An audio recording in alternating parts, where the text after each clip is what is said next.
Assalamualaikum warahmatullahi wabarakatuh.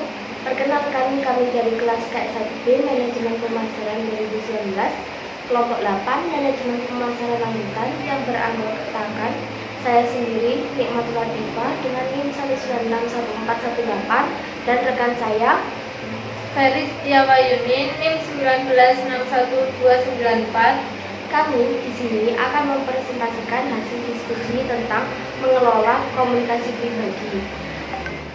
Komunikasi pribadi terdiri dari 3. Yang pertama, pemasaran langsung dan interaktif. Yang kedua, berita dari mulut ke mulut. Yang ketiga, penjualan personal. Pemasaran langsung adalah penggunaan saluran langsung konsumen untuk menjangkau dan mengirimkan barang dan jasa kepada pelanggan tanpa menggunakan perantara. Manfaat yang pertama, pasar yang semakin beragam menghasilkan peningkatan jumlah pasar.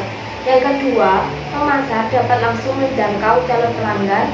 Yang ketiga, pemasar dapat menguji media dan pesan alternatif untuk menemukan pendekatan yang paling efektif. Jenis-jenis saluran pada pemasaran langsung. Yang pertama, surat langsung. Dengan surat langsung, selektivitas pasar sasaran dapat disesuaikan dengan konsumen yang dituju, fleksibel, dan seterusnya. Yang kedua, pemasaran katalog. Keberhasilan pemasaran katalog bergantung pada pengelolaan daftar pelanggan secara cermat.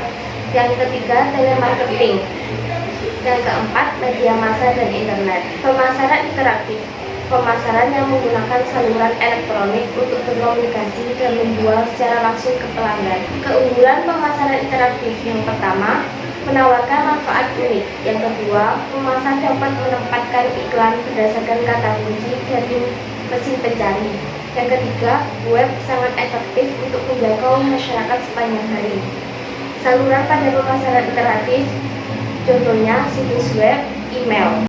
Baik, saya akan melanjutkan presentasi. Berita dari mulut ke mulut. Yang pertama, pemasaran buzz dan viral. Pemasaran buzz adalah gosip yang menciptakan ketertarikan dan mengekspresikan informasi relevan yang baru. Pemasaran viral menular seperti virus, mendorong konsumen menceritakan produk atau jasa kepada orang lain. Yang kedua, pemimpin opini, orang yang bersifat informal dan dapat mempengaruhi orang banyak.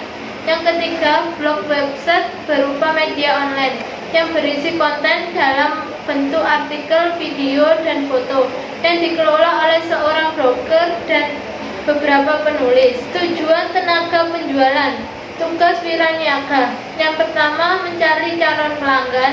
Yang kedua, menentukan sasaran. Yang ketiga, mengkomunikasikan. Yang keempat, menjual. Yang kelima, melayani. Yang keenam, mengumpulkan informasi. Struktur tenaga penjualan. Contoh struktur tenaga penjualan. Yang pertama, tenaga penjualan strategis. Yang kedua, tenaga penjualan geografis. Yang ketiga, penjualan distributor.